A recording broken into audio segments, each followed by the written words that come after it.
button to record? Yeah. Alright, here we go. Alright, so this is the August 22nd, 2022 Safety Committee meeting for the Village of Minerva Park. In attendance is Chief Matt Delk, Councilperson Nikki Shrestha, Council President Brian Wolf, Councilperson Jason Cameron, and myself, Councilperson David McNamara. The topic of tonight's meeting is discussion on signage in the village, more specifically towards the areas of the school and new construction.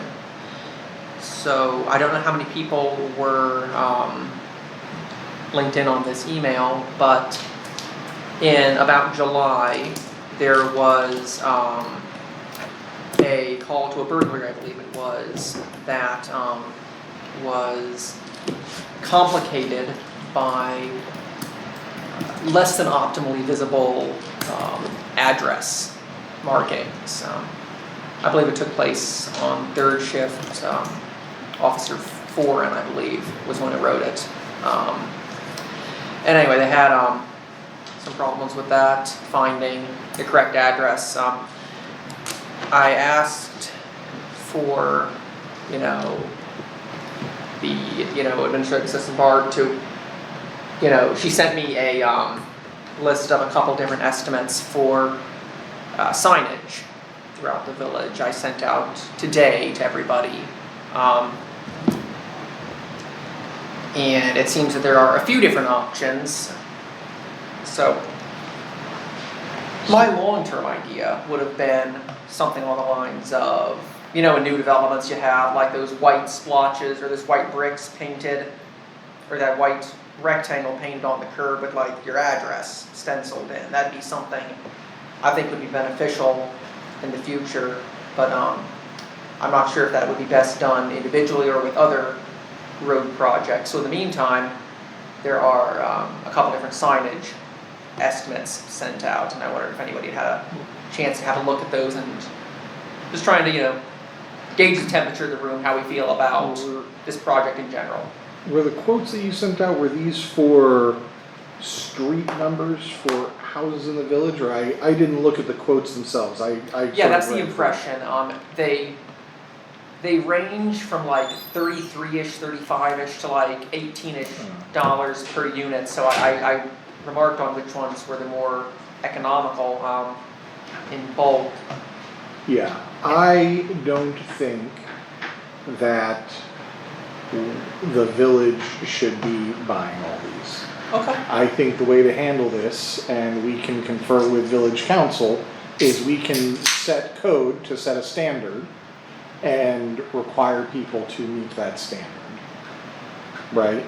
Because quite honestly, looking at these numbers, while sure, I'm kind of cavalier about spending money, but 23, 21, 18 grand, right? We're the cheapest one of these like that I've seen something. Is 1831 per sign looks to be about the least expensive I saw, and at 1,000 houses, right, you're at 18 grand. Sure. I think that we can set a standard and then put code enforcement on enforcing that standard. Okay. I know that we did send out, was it text blast or what did we do, email-wise, with the system that you guys have been so fantastic to set up to, remind people to keep track of, making sure their address stuff is visible. Quite a few people asked on the thing that you're talking about, and they asked if we had the option, like the curb painting. And I don't know if it was you or someone else, but there was quite a few residents that were interested in that, or something in that nature, right? Like I would love to see, like curb painting things done, but I know that the original section of the village is not necessarily conducive to that, with things being rather small and compressed. And most of Lakewood and Maplewood doesn't have curbs, so that's right. And while that, and I don't know how cost effective it would be. Again, I think that if we develop a standard, that standard could be inclusive of curb painting, right? That's fine. We've done that before. I know I don't have a curb, but the house on my playground side right next to me, what is it, 5999 Maplewood. I know the house you're talking about. They do have a curb, and the last time, you know, the people came around saying for $20 we'll paint your street, your number on the street and throw in an American flag on there for free. And they took advantage, and it doesn't look bad. It works. It makes it easy to identify. So, but again, if we are doing it, I think it raises any number of headaches and problems that just aren't, that juice won't be worth the squeeze, right? So if we create the sign, then, and we're putting it in the right of way of someone's yard, because that's the only place we'd be able to do it, and they don't like it. What do they look like? What do they look like? Where are they going? Because I don't see any. Just pulled up one of them. Yeah. Yeah. And so the person doesn't like where they put it, and now they're gonna move it left or right in their yard because they don't want it right in the middle. It's a pain when I mow. They knock it down. Are they responsible for replacing it? Are we responsible for replacing it? That's a lot of can of worms that I Right. appreciate being brought up. There is, you know, there's a lot of, Yeah, I mean, to me, the signs are not particularly offensive, but I know that, you know, everyone's different. yeah. Yeah, but you don't want our cops missing a homicide call or a Sure. murder call either. You know? Sure. I am not opposed to You know what I directing mean? that people's addresses need to be readily visible from the street, right? That is a standard that we can write legislation to, and a standard that we can put our code enforcement on to enforcing. I have a feeling we already have a standard in our code that may just need to be revisited, and unfortunately, it's like, you know, I search address, right, and there's a bajillion places where address is gonna be listed. Could this be factored into the code? Again, rewrite is the wrong word, but you know, the revision and remediation? I mean, it could be. I feel like this committee is where the standard should come from, though, right? Yeah. This is the committee that should, you know, that sets the standard for our safety ordinances, and we can, you know, hand it down or hand it over to planning and zoning saying, you know, if it's even in a zoning code, that's the other bit. Like, because I don't know where it is, I don't know if it's in a zoning code or somewhere else in our code. I have a heck of a time digging through that stuff myself. I mean, some things are easy to find and some things aren't. It's just you know, where does address visible from road, it just isn't an easy one to search on. When you, But we could reach out to zoning and ask. Yeah, I mean, when you say Minerva Park is, I mean, I know you've done a couple different things over the years. Would you say Minerva Park's an outlier in the difficulty to see addresses, or is this No. okay. Okay, so we're not completely, Most of the houses in here, if you go and look around, they easily see the address. You Yeah. can easily see the address. It's just I guess, how would I describe it? As a homeowner, it's kind of your responsibility to mark your address so that, you know, packages can find you, and like if you call an ambulance, the ambulance can find you. You're You taking know, a risk, that's a big like, risk. That's like you, but people had the right to live their lives as well. And I don't know that we should just necessarily go, you should put this sign that we're buying you on your mailbox. Because they may not like the color. Or they may not like, So can we work? they may have phobias against reflective signs. I don't know. Well, yeah, I mean, right, or, here, I'll throw out, mine might not be the only one, but my mailbox is out of order. My yours is, mailbox. because you're on that. Yeah, my mailbox isn't in contiguous order to my address. Yeah. So putting a big thing with my address on my mailbox could be just as disorienting as not. Okay, well, I mean, my address is on my mailbox because my mailman needs to find it, but First time I had to find his house, I couldn't find it. yeah, neither can I for what it's worth. And then you finally get there and it's like, where's the driveway? yeah. What is going on here?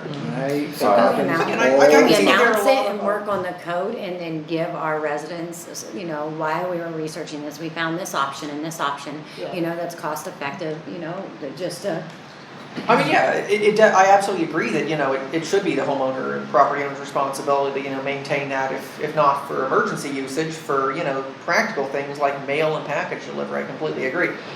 I just wanted to, you know, set this out there, see if what the appetite was for anything like this. I know apparently Blendon Township did something similar to this and had some kind of like 50% or some kind of subsidy to the property owners.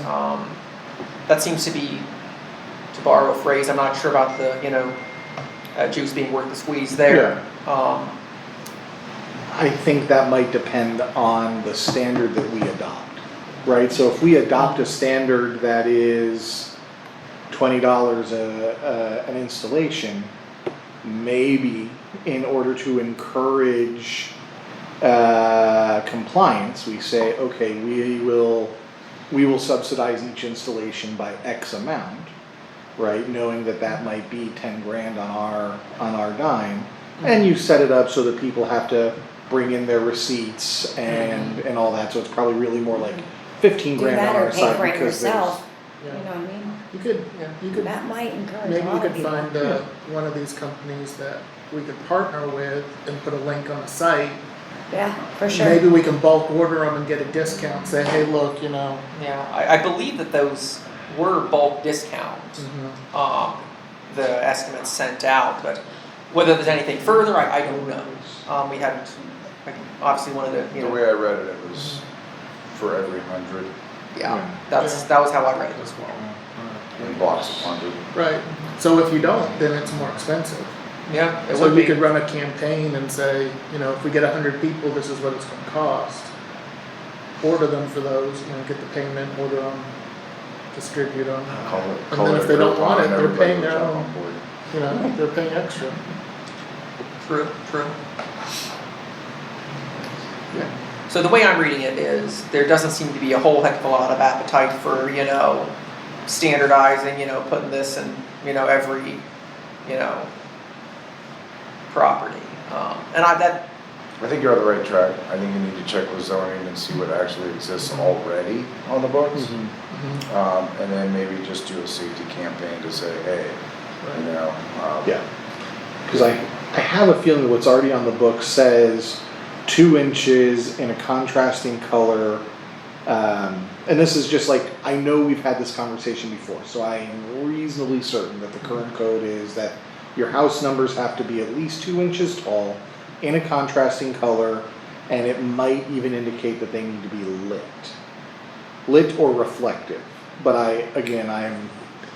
I'm trying my damnedest to search, but yeah, I did, for what it's worth, I did look, I couldn't find anything Yeah, specifically. Yeah, 2 inches don't seem very big if they're on the house. right. On a mailbox. Yeah, and this is our opportunity. We could say 2 inches isn't big enough. Does it need to be 4 inches? Right?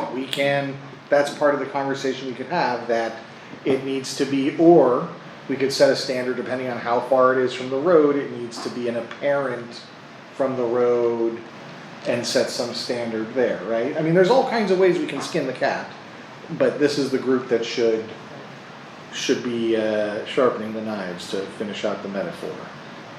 Can we use a different one, please? Jesus. I had a high school teacher who would say that too. Yeah.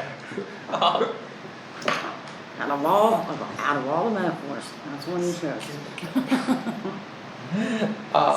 Okay, so I would agree that the most cost-effective and probably simplest way to correct this would be going, you know, through the code, making sure it's there, and let's say, you know, I guess PSA more or less, of what the requirement is. I'll get something together. Once you, Cool. I'll help you with Okay, that. fantastic. Number? So, the other thing was, I don't know if anyone else received this, but there is an email that I got on from a resident of Farview, between the entrance and exit to Minerva, France, wondering if it'd be possible, you know, during this, you know, construction stage, at least what was a construction stage, to put in signs similar to the ones around Hawthorne on that street as well. I know it's not specifically a school zone, but it does not, or it's not beyond reasonable belief that there would be a fair number of vehicles coming and going, you know, or kids walking down Farview.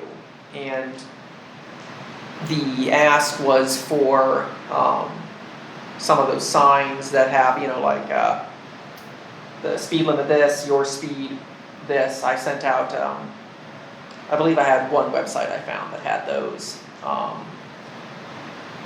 for estimate wise. Or they requested, you know, something along the lines of, you know, slow, you know, children at play, things like that. And I wonder what the appetite would be, maybe throwing up a few of those around that section of Farview near Minerva, France.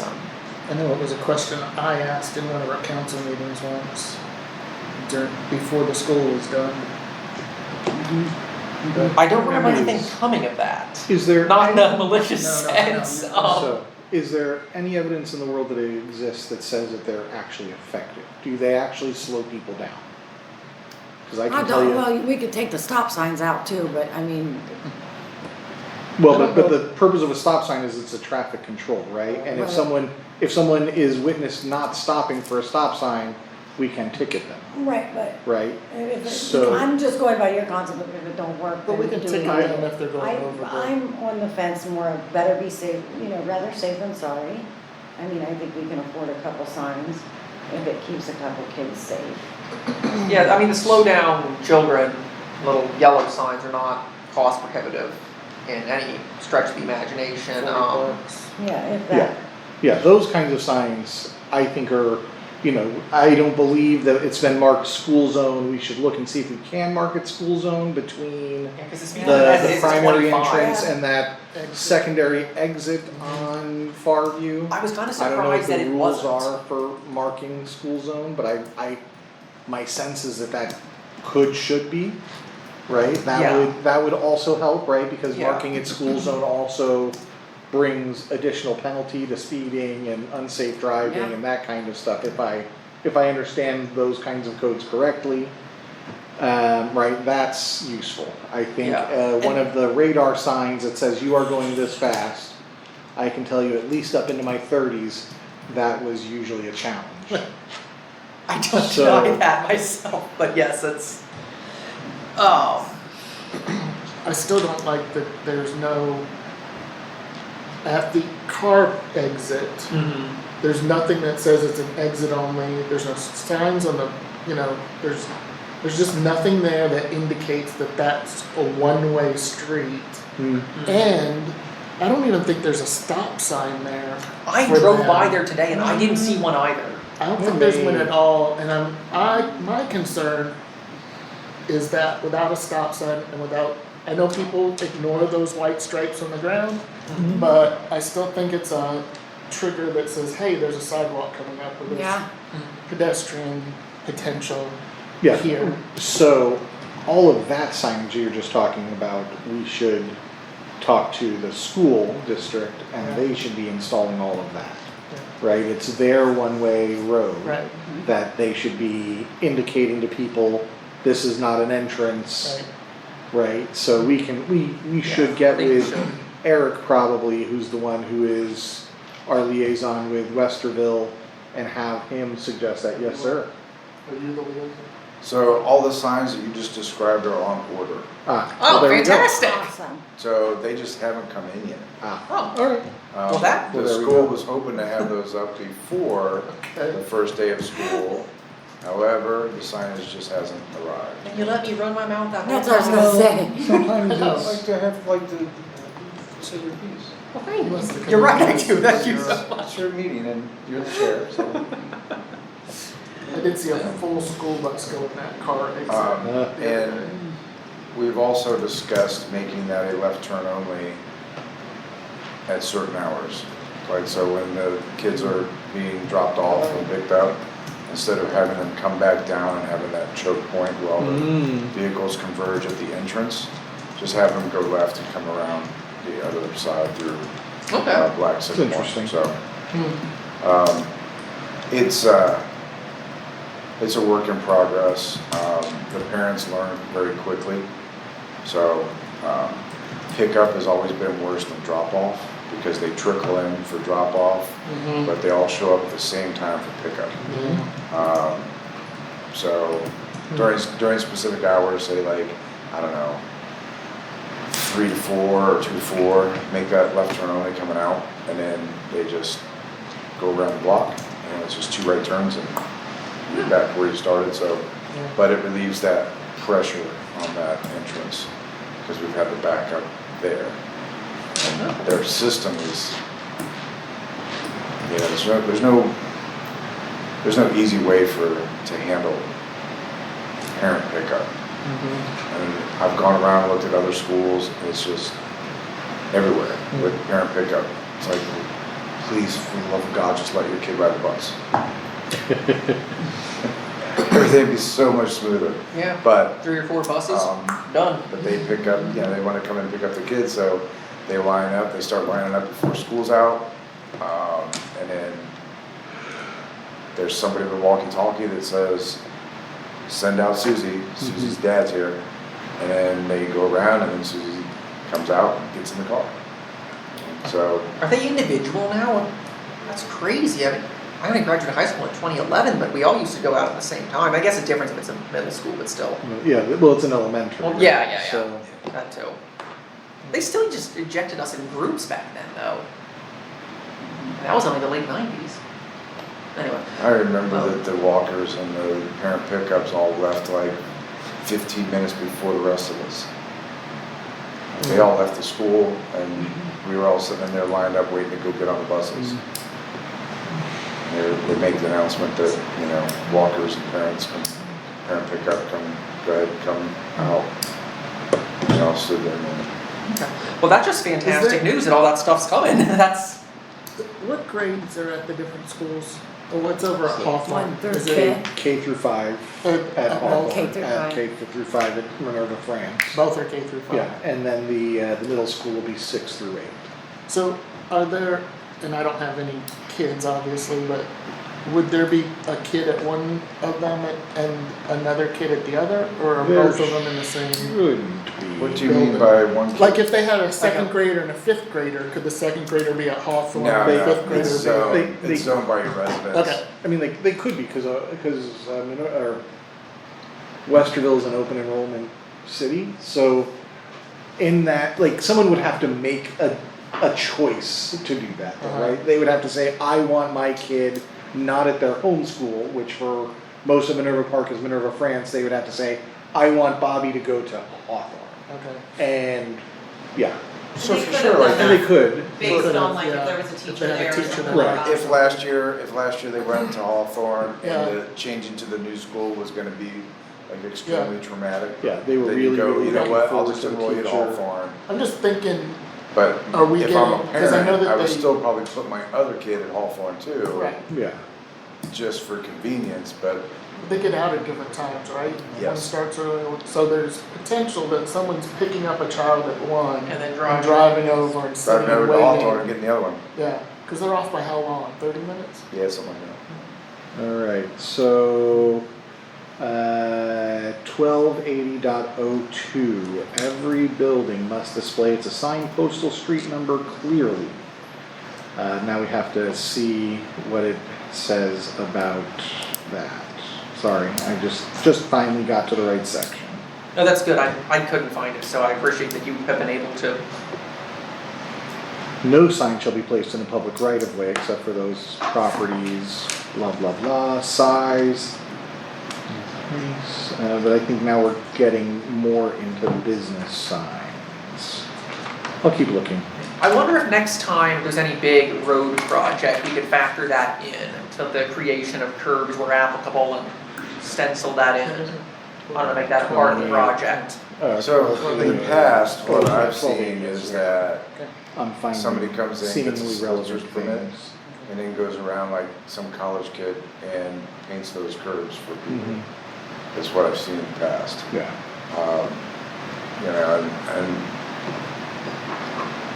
there's not a lot of curbs in here. I mean, you know, you go over to MI, you could probably, there's a lot, everything's Yeah. curbed over there. Yeah, but all their addresses are still nice and big and fresh Some over there too. places are, you know, there's curbs and stuff, but, I mean, I have the reflective numbers on my mailbox at my house, but it's because, you know, if I call 911, I want the ambulance to come get the spotlight on the mailbox, go, that house right there. So, I think that, the communications people can put out something really cool to, Yeah, they sent something out already once, but yeah, that, we could probably crank that out a couple more times, make sure that awareness is saturated, so to speak.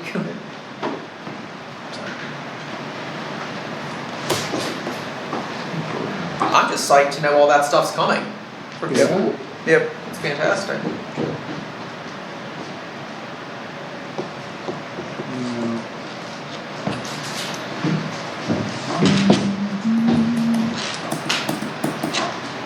Breakfast and chicken beans. Breakfast, it's 6:30. Dinner. Breakfast? I missed dinner, so. Well, David. Well, those are Did- the major things. Did we want to, in this committee, did we want to take up the leash debate? That's what I was gonna get at next, is we have, you know, we got through that with some time, I was gonna say, is there anything else, and I figured we would go with the leash thing there. I think we're gonna talk about that in legislation. In legislation? Yeah. Okay, if that's where you want to have that conversation, we can have that Yep. conversation there. Okay. So, I mean, I mean, Well, so it sounds like the summarization is we are going to do some communication about the need for clearly visible addresses. And we are very, well, in my case, pleasantly surprised that the signage as requested will be arriving so you at some point. can you send me exactly what you want in that post? Yeah, sure. And I'll put our logo I was in. gonna say you have till tomorrow to get something in the newsletter Oh, we too. can do that too, yeah. I'll shoot you That would something actually be tonight. an extra benefit, If you yeah. can get that to Diane. Diane, she'll put Yeah, I that can in. shoot that to Diane tonight as well. Yeah. I didn't get my reminder to send her my, If you didn't get it today, we got it. I'm surprised you didn't get your reminder. yeah, Um, I get it every other month. It seems like that's why sometimes the police stats are in there, sometimes they aren't. that is, And if it was consistent, mm-hmm. like the deadline was a certain like day of the month, like the Yeah, third it's Wednesday or constantly the, changing. You could set they a, keep moving the goalpost and I don't know where it is. set a reminder in your calendar or something, Yeah. but. Yeah. So I usually just expect to get something in an email saying, hey, villager stuff, it's all good. I sit there and I'll go, alright. Anything else? I believe that is about the summation of what I have for us. I think we've got some pleasant surprises and some good progress. With that, I guess I will make a movement to adjourn. Remote Second. adjourn. All right, cool.